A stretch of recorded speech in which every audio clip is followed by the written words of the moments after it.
നമസ്കാരം.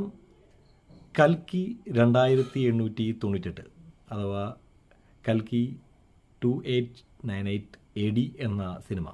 ആ സിനിമ ഉണ്ടാക്കിയ ഓളം എന്താണെന്നൊക്കെ നിങ്ങൾക്ക് അറിയാമല്ലോ. പ്രതിഫലത്തിലും നമ്പർ 1 മാറിയിരിക്കുന്ന ആ സിനിമയിലെ വില്ലൻ കഥാപാത്രത്തെ അവതരിപ്പിക്കുന്ന കമൽഹാസൻ. സൗത്ത് ഇന്ത്യൻ ആക്ടേഴ്സിൽ ഇത്രയധികം ഡെയിലി ബേസിസിൽ നോക്കുമ്പോഴാണ് ആ ഒരു വലിയ മൂല്യം എന്താണെന്ന് നമുക്ക് മനസ്സിലാക്കാൻ സാധിക്കുക.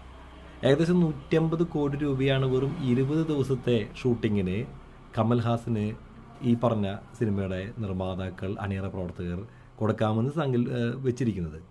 നമുക്കറിയാവുന്ന പോലെ 2898 AD എന്ന് പറഞ്ഞ കൽക്കിയുടെ 2ാം ഭാഗം പാർട്ട് 2 വരാൻ പോവുകയാണ്. അതിൻ്റെ അണിയറ പ്രവർത്തനങ്ങൾ ആരംഭിച്ചു കഴിഞ്ഞു.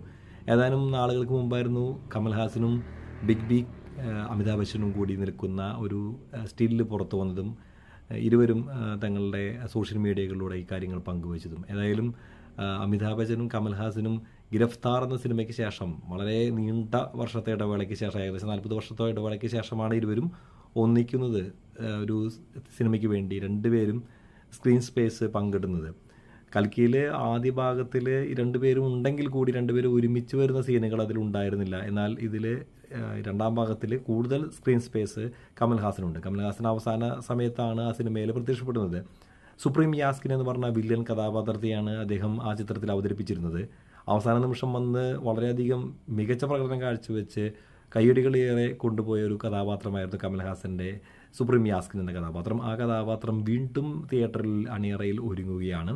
ചിത്രത്തിൽ 20 ദിവസങ്ങൾ കൊടുത്തു എന്ന് പറയുമ്പോൾ 20 ദിവസം കൃത്യമായിട്ടൊന്നും അദ്ദേഹത്തിന് കൊടുക്കാൻ സാധിക്കുന്നതല്ല എന്നുള്ള രീതിയിലും വർത്തമാനം പറയുന്നുണ്ട്.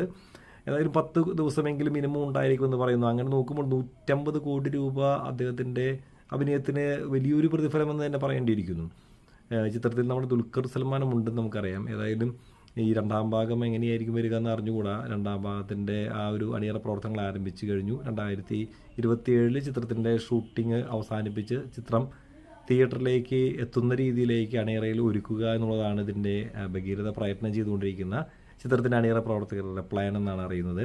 2027 ചിത്രം തിയേറ്ററിൽ എത്തുമെന്നാണ് പ്രതീക്ഷിക്കപ്പെടുന്നത്.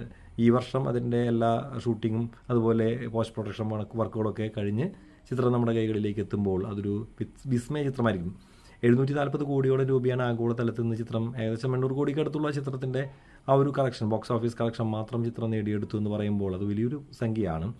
അല്പം മങ്ങി നിന്ന പ്രഭാസിനെ സംബന്ധിച്ചിടത്തോളം വലിയൊരു ആശ്വാസ വിജയമായിരുന്നു. ഏതായാലും ആ ഒരു സിനിമയ്ക്ക് വേണ്ടി കാത്തിരിക്കുകയാണ് ഞാനും, അതുപോലെ തന്നെ ഈ സിനിമയെ സ്നേഹിച്ച ഒരുപാട് പേരും. വലിയ രീതിയിൽ തന്നെ ഒരു വേൾഡ് ഹിറ്റായി മാറട്ടെ എന്ന് ആത്മാർത്ഥമായി ആശംസിക്കുന്നു.